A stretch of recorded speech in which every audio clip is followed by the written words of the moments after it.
o dependiente de cuidados de terceros, eso impacta también a nivel de salud pública. Entonces, es por eso la importancia de saber de este tema. Los objetivos de la charla nos vamos a centrar en tamizaje y diagnóstico. Acá no vamos a hablar de tratamiento, porque tratamiento es un tema de otra charla. No vamos a ponernos a comparar los bisfosfonatos, no vamos a ponernos a comparar los diferentes anabólicos como romosozumab, teriparatide, abaloparatide, y no vamos a hablar de inhibidores de RAS ligando como denosumab. Entonces solamente vamos a llegar hasta la parte de diagnóstico. Ok, no pasó. ¿Sí?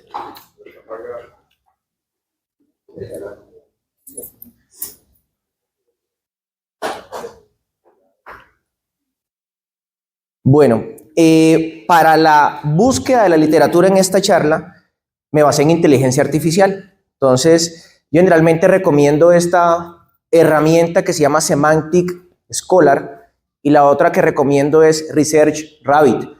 Son dos herramientas de inteligencia artificial que están actualizadas a 2025 y lo que hacen es resumirle a uno toda la literatura de lo que haya respecto a un tema. Yo utilicé esos conectores, esos términos mesh, buscando osteoporosis, tamizaje, es decir, screening y diagnóstico, y miren la cantidad de artículos gratuitos que arroja. Arroja más de 60.000 artículos con los PDF gratuitos. Pero uno tiene que ser un poquito más específico y se va a todas las revistas de interés que yo necesito en Osteoporosis Internacional, que son los que más han publicado. De hecho, la última guía es de aquí, del año 2022-2023, y el Journal de la Sociedad de Endocrino, que es donde más tienen impacto este tema de osteoporosis. Bueno, cuando uno define entonces osteoporosis, debe tener en cuenta que esta es una enfermedad esquelética, o sea que afecta específicamente el hueso y que tienen que cumplirse dos condiciones para poder hablar de osteoporosis. La primera de ellas es que haya disminución en la masa ósea, es decir, en la cantidad, y la segunda condición es que exista un deterioro en la microarquitectura del hueso, es decir, que haya disminución de la calidad. Cuando se cumplen esas dos condiciones, el paciente va a ser propenso a aumentar la fragilidad del hueso y va a ser susceptible a fracturas. La única forma objetiva que yo tengo de evaluar de manera indirecta el deterioro de esa microarquitectura es con el TBS, o sea, con el Trabecular Bone Score. Entonces es la única forma de medir indirectamente la disminución de la microarquitectura del hueso. Y la otra herramienta que tenemos es la densitometría ósea, que ya vamos a mirar cuáles son los parámetros para decir que hay osteoporosis por la OMS, y vamos a mirar también cuáles son las herramientas para poder mirar cuál es el riesgo que tiene el paciente de fracturarse. Entonces, si nosotros nos ubicamos en una campana gaussiana, eso es lo que dice la OMS en la definición operativa de osteoporosis. Si usted tiene un paciente que tiene una densidad mineral ósea entre 0 y -1 o mayor de ese valor, el paciente tiene una buena densidad mineral del hueso, no tiene osteoporosis. Pero si tengo un paciente que tiene un T-score entre -2 y -1, entre -2.5, perdón, y -1, es un paciente que anteriormente se denominaba osteopenia. El término cambió y se llama baja masa ósea en este momento, pero para términos prácticos termina siendo lo mismo. Osteopenia, baja masa ósea es lo mismo. Y aquellos pacientes que tienen un T-score mayor a -2.5 o igual a -2.5 es un paciente que ya se cataloga como osteoporosis en términos de la densitometría ósea, porque yo también tengo parámetros clínicos. Si es un paciente que ya se ha fracturado, es un paciente que cumple el criterio clínico de osteoporosis y no necesito hacer inmediatamente la densitometría. Hay que tratar al paciente. Generalmente uno pide la densitometría para saber el punto de partida y cuánto tiene de T-score, pero es un paciente que se ha fracturado en columna, cadera, total o cuello femoral, es un paciente que cumple el criterio clínico siempre y cuando sea una fractura por fragilidad, que ahorita vamos a definir cómo se define eso. El 40 al 50% de las fracturas, incluso hay datos que hablan de un poquito más, del 50 al 60%, se presentan con personas en punto de corte aquí, normal o con baja masa ósea. Por eso es importante conocer la herramienta FRAX. Hay dos herramientas más, el Q-Fracture y el Garban, que se utilizan más que todo en el Reino Unido. Pero el FRAX lo utilizamos más acá en Colombia, es la herramienta que tiene más estudios, tiene más de 25 estudios en 9 países. En comparación con el Q-Fracture y el Garban, es el que más utilizamos, y generalmente para acá, para Colombia. Entonces, esa es una micrografía de un hueso normal, a la izquierda de ustedes, y la micrografía de un hueso osteoporótico. Cuando se empieza a perder esa microarquitectura del hueso, se va a volver un poco con más poros y va a perder su densidad, y por eso el paciente va a tener riesgo de quebrarse. Entonces uno lo asemeja más o menos a una tiza que está debilitada y el paciente corre el riesgo entonces de fracturarse. Y generalmente estamos en constante movimiento en la parte interna de nuestro hueso, y esas son las etapas del remodelado, del remodelamiento del hueso. Ese es un estado de reposo. Aquí se encuentra el osteocito tranquilo, sin ningún inconveniente. Luego se pasa a esta etapa de resorción, donde las células principales que están aquí son los osteoclastos, que son activadas por esas células hematopoyéticas, y los osteoclastos van a empezar a comer hueso. Y esa es la etapa de resorción. Cuando se está comiendo ese hueso, por decirlo así entre comillas, va a haber un proceso inflamatorio acá, y es donde van a entrar entonces los osteoblastos a empezar a formar el hueso. Y eso se presenta constantemente, es un círculo vicioso. La osteoporosis per se se presenta cuando hay un aumento en la resorción o una disminución en la formación del hueso. Entonces, partiendo de ahí, ya yo sé cómo tratar a un paciente. Si yo sé que al disminuir esa resorción ósea va a haber una disminución de el comer hueso, pues yo utilizo un medicamento antirresortivo. Si yo tengo un paciente que necesito aumentar la formación ósea, que se ha fracturado, pues utilizo un medicamento osteoformador. Y esos son los moderadores del metabolismo del hueso. Hay muchas hormonas y muchas cosas importantes que intervienen aquí. Una de ellas son los estrógenos. Por eso cuando se presenta ese descenso del pico óseo y las mujeres entran en menopausia, tienen un mayor riesgo de fracturarse, porque los estrógenos actúan sobre los osteoclastos, actúan sobre los osteoblastos e inhiben la resorción ósea. Entonces, si hay una disminución en la menopausia, se va a asociar con pérdida ósea y posteriormente van a entrar en osteoporosis. La testosterona estimula la proliferación y posiblemente la diferenciación de los osteoblastos. Por eso también es importante hablarlo en el mecanismo fisiopatológico de la osteoporosis. Vitamina D y calcio son componentes importantes en la absorción y en la parte mineral esencial del hueso. Siempre debemos hablar de ellos. Paratormona va a mantener esos niveles de calcio en el cuerpo y además participa en la formación y en la resorción del hueso. Y las hormonas tiroideas participan en la formación y resorción ósea. Partiendo de esto, a todo paciente que ustedes tengan con osteoporosis también hay que hacerle medición de hormonas tiroideas, porque una de las causas secundarias de osteoporosis es la enfermedad tiroidea.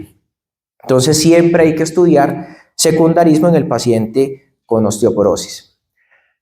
Esa es la gráfica que muestra la masa ósea durante el ciclo de la vida, y el momento donde se presenta el pico máximo es entre esta etapa, entre los 20, los 30, 35 años de edad. Ustedes ven en la parte gris que hace referencia a los hombres, la parte azul a las mujeres. Las mujeres tienen un menor pico de masa ósea en ese grupo etario y empieza a descender después de los 40, 50 años, y esto está estimulado por la parte del descenso de los niveles estrogénicos. Los hombres tenemos un pico óseo mayor que las mujeres en este grupo etario entre los 20 y los 30 años, y después empieza también a disminuir.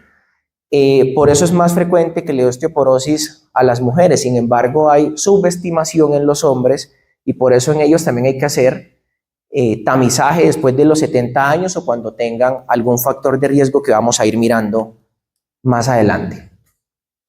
El problema finalmente en osteoporosis, y se los mencionaba en la primera diapositiva, son las fracturas. Una fractura subsecuente aumenta el riesgo de morir, y ese artículo fue publicado en JAMA en el año 2009.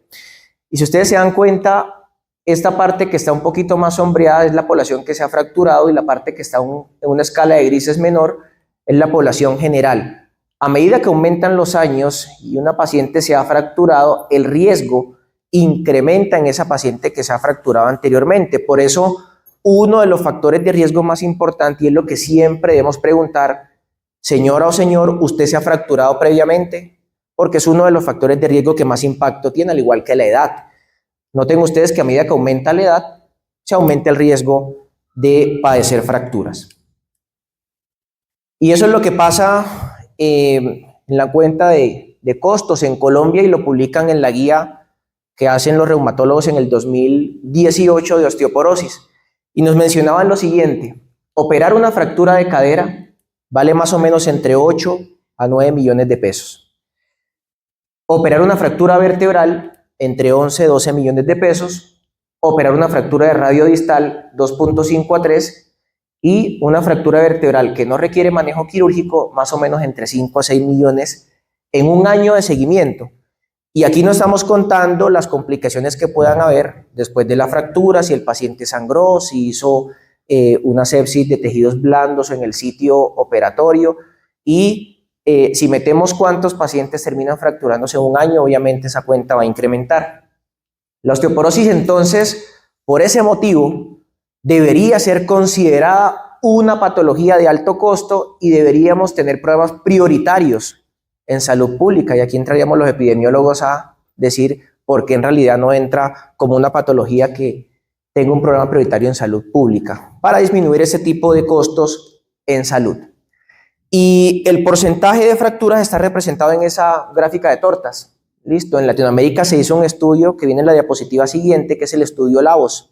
Colombia participó con más de 200 pacientes, que era el estudio de prevalencia de fracturas vertebrales. En términos generales, las fracturas de columna representan el 23%, radio 13%, pelvis 6% y de cadera el 17%. Y en Latinoamérica la incidencia va entre 40 a 362 por 100.000 habitantes mayores de 50 años. Y para Colombia, la prevalencia de osteoporosis de columna es alrededor del 15% y en cadera del 11.4%, pero hay un porcentaje importante de aquellas fracturas que son de otros sitios que debemos tenerla en cuenta. No todas las fracturas en otros sitios son consideradas como osteoporosis. Y ese es el estudio Lavos. Colombia participa, como les dije, con 261 pacientes y se miró acá cuál era la prevalencia de fractura en cada grupo etario de columna vertebral. Y más o menos entre los 30 a los 59 años era el 3.6, del 60 al 69 7.9, 70 a 79 22, y así sucesivamente en cada grupo etario que evaluaron. Ese es uno de los estudios más representativos para Latinoamérica de osteoporosis. Lo más grave de todo esto es que el 43% de los pacientes que han tenido fractura de cadera no reciben un tratamiento después de fracturarse. Y nosotros vemos eso muy frecuentemente en los hospitales. El paciente se cayó, se fracturó y está en una sala de traumatología y el paciente sale, se perdió y no recibe un tratamiento para osteoporosis, por lo menos en el corto tiempo. Y solamente el 19% de los pacientes recibe tratamiento para osteoporosis cuando ha tenido fractura no de cadera, sino a nivel vertebral. Eso es lo más impactante, o sea que hay un porcentaje alto que se queda sin recibir un tratamiento para osteoporosis en ese grupo que tiene fractura de cadera y un porcentaje mucho mayor en aquellos que presentan fracturas a nivel de la columna vertebral. Entonces, por eso surge esta pregunta: ¿por qué es importante tamizar en osteoporosis? Y tamizamos sencillamente porque la osteoporosis, el principal factor de riesgo es fractura, porque si un paciente ya se fractura va a tener discapacidad, va a tener disminución de su calidad de vida, va a depender de terceros para el cuidado. Las fracturas de cadera contribuyen hasta el 5% de la mortalidad por todas las causas, tanto en hombres como mujeres, y cerca del 20 al 30% de los pacientes muere en el plazo de un año por una fractura. Yo asemejo esto a lo que sucede con síndrome coronario. Un paciente que se ha infartado tiene un mayor riesgo a los 180 días de volverse a infartar.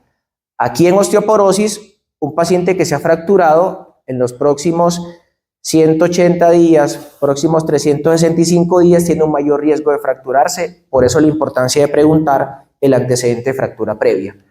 Y por último, los costos hospitalarios por fractura afectan la economía de cualquier país, por esa diapositiva que les había mostrado anteriormente. Factores de riesgo, y esa es una de las diapositivas más importantes de esta charla.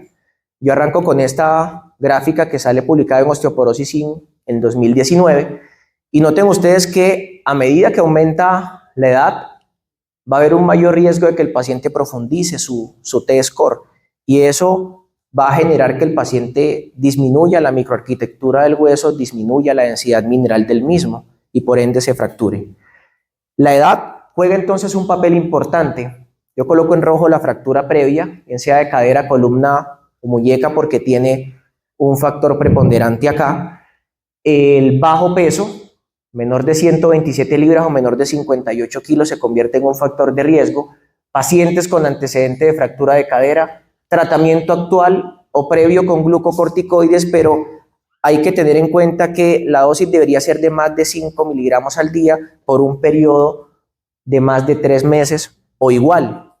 Entonces, no es que si yo recibí prednisolona por 5 o 7 días, entonces ya tengo un riesgo mayor a una persona que no lo ha recibido. El concepto debe ser claro: más de 5 miligramos igual o mayor a 3 meses.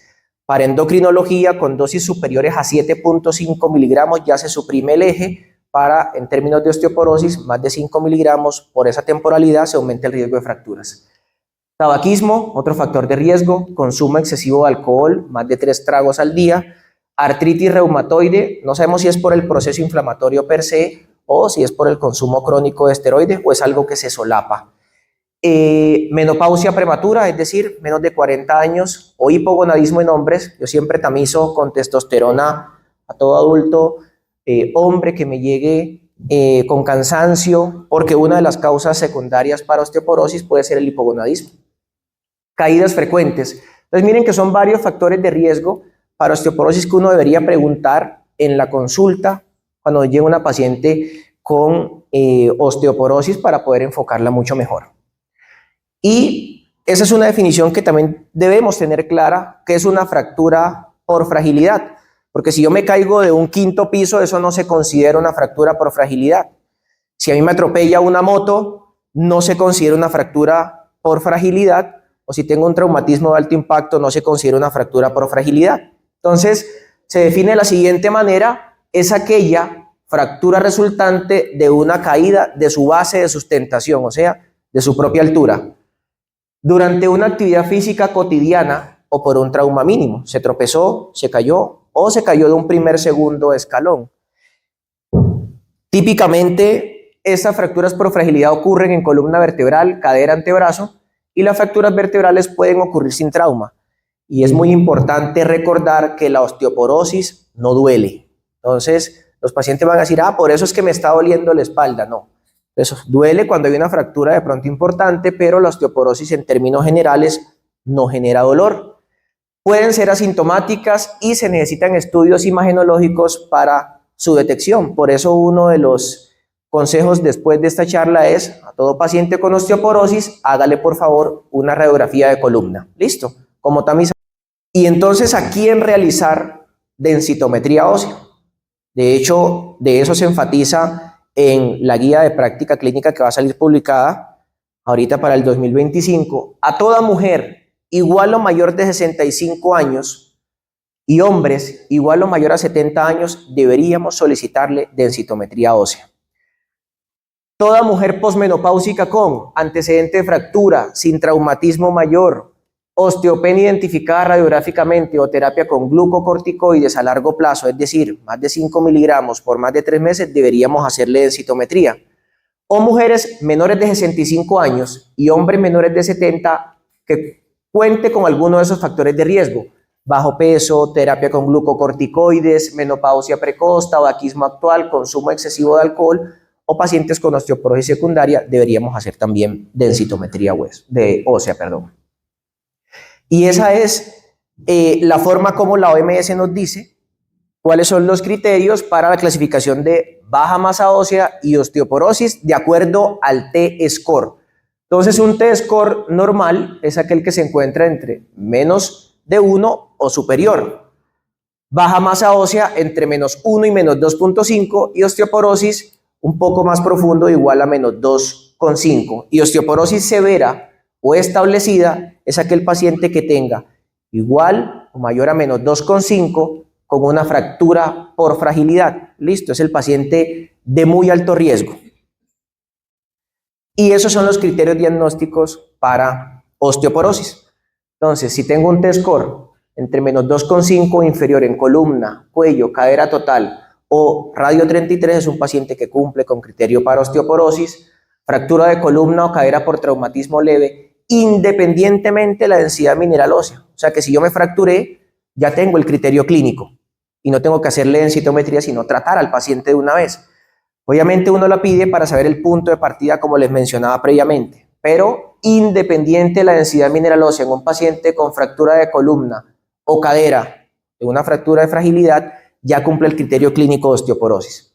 T-score entre menos 1 y menos 2.5 y fractura por fragilidad de húmero proximal, pelvis o antebrazo distal también cumple el criterio.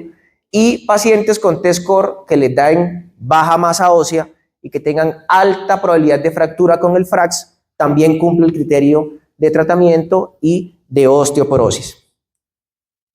Y esos son los sitios corporales que deberíamos medir. Nosotros nos encontramos en la práctica clínica pacientes que han tenido alguna intervención quirúrgica en columna o cadera. Eso no debería omitir la realización de densitometría ósea, pero para la interpretación debemos tenerlo en cuenta. Entonces, en todos los pacientes deberíamos medirle en columna. Y obviamente hacer el consolidado de L1 a L4. Cadera, debemos tener en cuenta el cuello femoral, específicamente y casi siempre se mide el izquierdo y la medición de cadera total. Y en algunas situaciones, si no se puede medir en columna o cadera, porque hay algún grado de escoliosis importante, uno pudiera hacer la medición del antebrazo o el radio 33 o un tercio del radio, como también se denomina.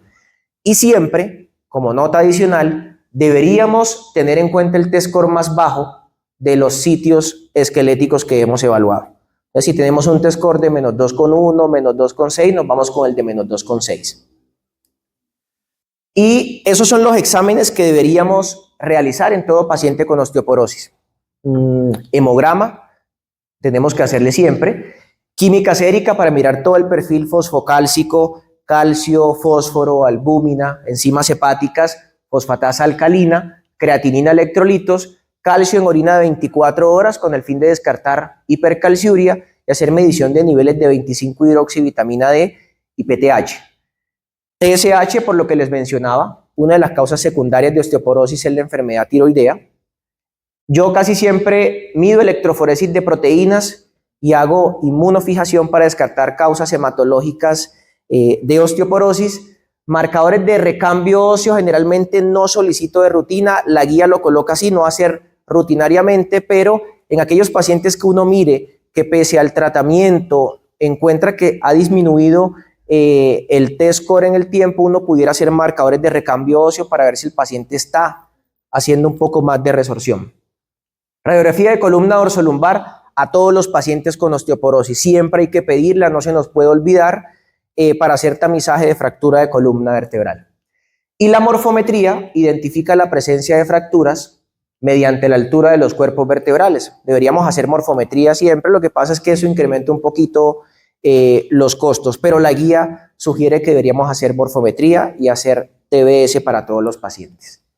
Y esas son las causas secundarias en osteoporosis. Son múltiples, quizás las causas en endocrinología se resumen en esta parte inicial, donde está la acromegalia, por eso siempre pido somatomedina C, por eso siempre pido glucemia, siempre pido hemoglobina glicosilada para descartar diabetes, algunos sugieren la medición de hormona de crecimiento para descartar también alteraciones aquí, siempre pido un cortisol libre en orina de 24 horas para descartar Cushing, siempre pido inmunofijación electroforesis para descartar causas hematológicas y siempre hay que pedir testosterona acá para descartar hipogonadismo como causa secundaria en hombres.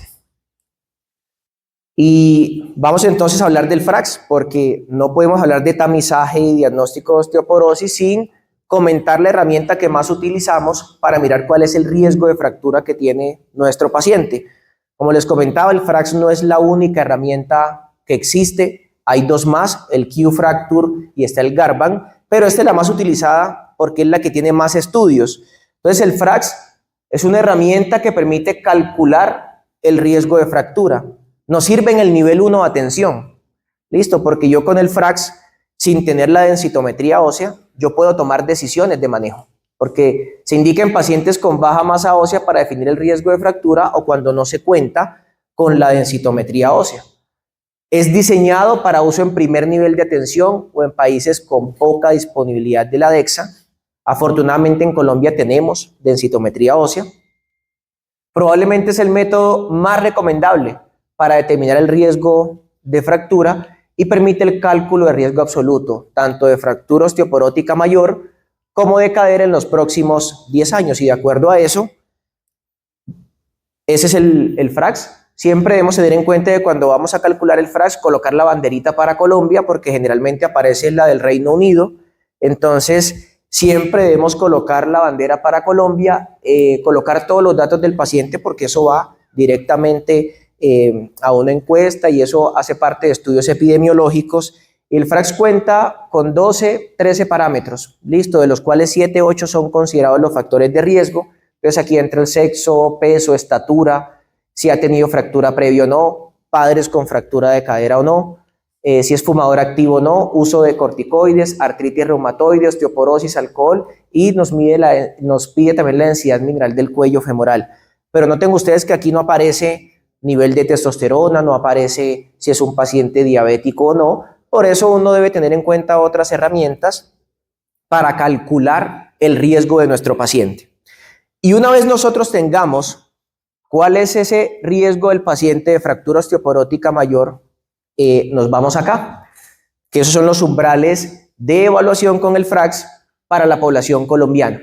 Entonces, si tengo un paciente con 65 años y la probabilidad de 10 años de fractura osteoporótica mayor me cae aquí, es un paciente que cae en el rango de no tratar.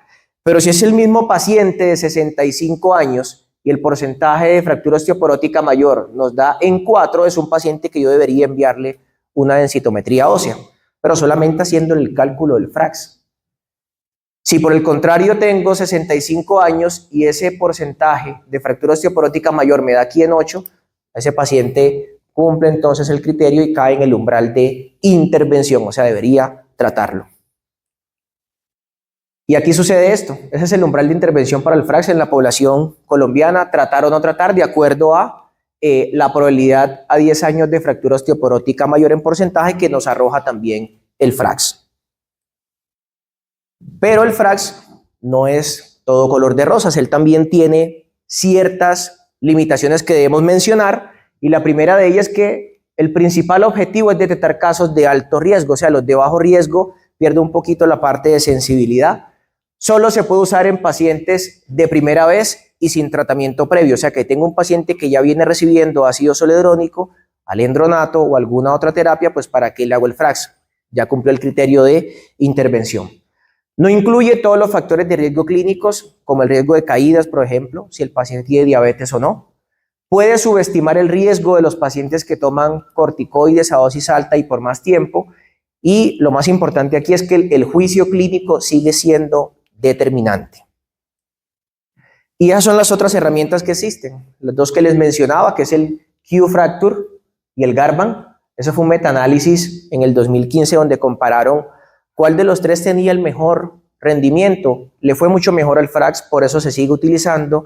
Es el que más tiene estudios, pero para que conozcamos que existen otras dos herramientas más que podemos utilizar. Sin embargo, esas herramientas son utilizadas más que todo en el Reino Unido.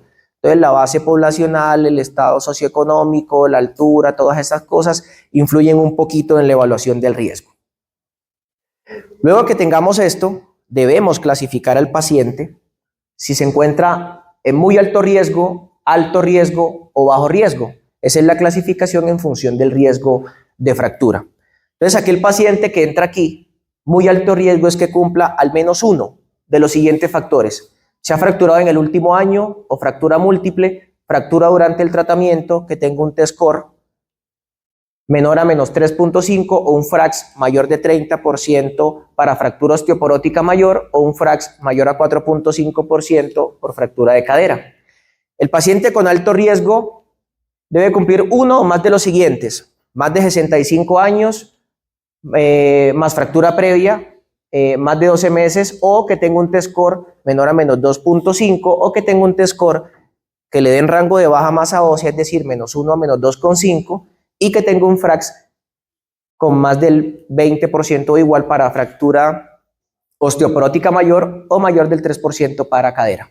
Y el paciente que cae en esta categoría del bajo riesgo es que cumpla todos: posmenopáusico, que no se haya fracturado y que tenga un T-score igual o mayor a menos 1, con un FRAX menor al 20% para fractura osteoporótica mayor o menos del 3% para cadera. Y esos son los conceptos recientes y las acciones que deberíamos tomar en los pacientes con osteoporosis. Riesgo de fractura subsecuente mucho mayor luego de una fractura de índice. O sea, el paciente que se haya fracturado, a ese paciente debemos tenerle el ojo más encima porque el riesgo de que se fracture es mayor respecto al que no lo ha hecho previamente. Tenemos que evaluar el riesgo de fractura y lo simplificamos con la diapositiva anterior. Si cae en muy alto riesgo o bajo riesgo, porque eso impacta en el tratamiento. El paciente de muy alto riesgo es probable que se vaya con terapia osteoformadora. El paciente de alto riesgo es probable que se vaya con antirresortivo.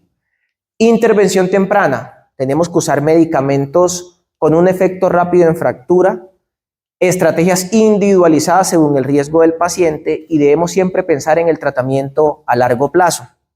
Un paciente que ya se ha fracturado, la sugerencia es no entrarlo a vacaciones terapéuticas, pero aquel paciente que se encuentre en un riesgo alto o riesgo bajo, uno pudiera intentar llevarlo a vacaciones terapéuticas después de 3, 4, 5 años de haber utilizado la terapia antirresortiva. Pero la sugerencia es que siempre debemos pensar en la mejor secuencia luego del tratamiento inicial. O sea, si un paciente se fracturó y le he colocado la terapia osteoformadora por 2 años, debo pensar inmediatamente que después de ahí el paciente se va con un medicamento antirresortivo. Y ese es el algoritmo de manejo según el riesgo de fractura. Entonces, probabilidad alta, a ese paciente trátelo; intermedio, hágale una densitometría ósea, y de acuerdo a eso, si cae en alto, trátelo; si no, no lo trate. Y si el paciente tiene baja probabilidad de fractura, pues ese paciente no se debería tratar. Mensajes para llevar a casa. El primer mensaje es que se debe promover el diagnóstico temprano de la osteoporosis. No hay que pedirle densitometría ósea a todo el mundo. Yo me encuentro en la consulta pacientes de 50 años sin factores de riesgo con una densitometría.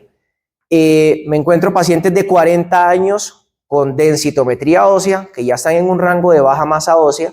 Y obviamente, si uno arranca tratamiento en una paciente con osteoporosis a los 40 años, es probable que a los 55, 60 años ya me quede sin opciones terapéuticas. Entonces, cuando la vayamos a pedir, por favor que sea en relación a todos los factores de riesgo, a los criterios para poder solicitar densitometría ósea.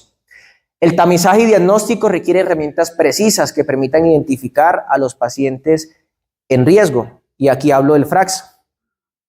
Resaltar la importancia en la prevención de fracturas por fragilidad.